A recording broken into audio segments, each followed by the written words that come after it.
2025 সালের রমজান মাস আসার পূর্বেই রোজাদারদের নিয়ে এক অবাক করা তথ্য দিল অমুসলিম বৈজ্ঞানিকদের একটি ইউনিট। যেই গবেষণার পরে বেশিরভাগ বিজ্ঞানী ইসলামের সামনে মাথা নত করে ইসলামের আলোতে নিজেকে রঞ্জিত করেছে। তাদের বৈজ্ঞানিক গবেষণায় উঠে এসেছে মুসলমানদের রোজা রাখার ফলে তাদের ক্যান্সারের আশঙ্কা আশ্চর্যজনকভাবে কমে যায়। যে বিষয়টি সম্পর্কে গবেষণা করে বৈজ্ঞানিক ইউনিটের প্রধান বিশ্বখ্যাত হার্ভার্ড বিশ্ববিদ্যালয়ের অধ্যাপক বিশিষ্ট বিজ্ঞানী হেনরি লারসন। প্রিয় দর্শক, অবশ্যই ভিডিওটি সম্পূর্ণ দেখবেন এবং কোরআনের আলোকে এই মার্কিন বিজ্ঞানীর ইসলাম ধর্মে আসার ঘটনাটি যদি আপনার কাছে ভালো লাগে তবে অবশ্যই কমেন্টে আলহামদুলিল্লাহ লিখে যাবেন এবং ভিডিওটি শেয়ার করার মাধ্যমে ছড়িয়ে দিবেন আপনার সকল মুসলিম বন্ধু মহলের মধ্যে। তো চলুন ভিডিওটি শুরু করা যাক। প্রিয় দর্শক, বিজ্ঞানী হেনরি লারসনের ইসলাম ধর্ম গ্রহণের বিষয়টি নিয়ে তুমুল আলোড়ন সৃষ্টি করেছে পশ্চিমা বিশ্বের বুদ্ধিজীবী ও গবেষক মহলে। বিশিষ্ট মার্কিন বিজ্ঞানী আর 5 জন সাধারণ মানুষের মতন আবেগী কিংবা কারোর প্ররোচনায় ইসলাম ধর্ম গ্রহণ করেননি। যেহেতু তিনি একজন বিজ্ঞানী, তাই তার নিগুড় গবেষণা এবং চিন্তা ভাবনা এরপরে তিনি ইসলাম ধর্মে নিজেকে মনোনীত করেছেন।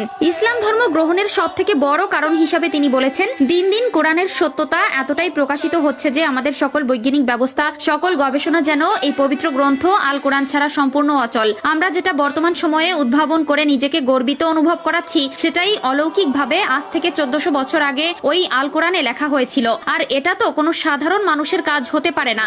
এছাড়াও তিনি বলেন, এই ধর্মটি গ্রহণ করার আগে আমি সহ আমার পুরো ইউনিট আল কোরআনের প্রতিটা লাইনকে প্রচুর পরিমাণে পর্যবেক্ষণের মাধ্যমে এটা নিশ্চয়ন হয়েছি যে মুসলমানদের এই পবিত্র গ্রন্থে বিন্দু মাত্র মানব জাতির ক্ষতি হবে এমন কোনো তথ্য নেই। জানা গেছে 1445 হিজরির প্রথম রমজান থেকেই রোজা রাখছেন তিনি, আদায় করছেন তারাবির নামাজ। খুব শীঘ্রই তিনি ওমরা হজ পালন করবেন। একটি ভাইরাল ভিডিওতে দেখা যায় কালেমা পড়ে ইসলাম ধর্ম গ্রহণ করেছেন তিনি। এমনকি ইসলাম ধর্ম গ্রহণ করার পরে তার নাম রাখা হয়েছে আব্দুল হক। মূলত রোজা রাখার মাধ্যমেই তিনি ইসলাম ধর্ম গ্রহণে সব থেকে বেশি উৎসাহিত হয়েছেন, কারণ তিনি একজন ক্যান্সার বিশেষজ্ঞ। আর রোজা রাখার মাধ্যমে তিনি দেখতে পেয়েছেন এই ইবাদতের ফলে মানব শরীরে থাকা ক্যান্সারের জীবাণু ধ্বংস হয়ে যায়, এমনকি রোগের ঝুঁকি কমে যায় একেবারে। তার গবেষণা অনুযায়ী সে জানায়, কোনো মানুষ একটানা 12 থেকে 14 ঘন্টা কন্টিনিউ ক্ষুধার্ত থাকে, তখন তার শরীরের অভ্যন্তরীণ সৃষ্টি হওয়া জীবাণু কোষগুলো ধ্বংস হতে থাকে। তার গবেষণায় আরো উঠেছে, দীর্ঘ 12 থেকে 14 ঘন্টা ক্ষুধার্ত থাকার ফলে তার শরীর নিজের ভেতরে থাকা বিষাক্ত কোষগুলোকে খেতে শুরু করে।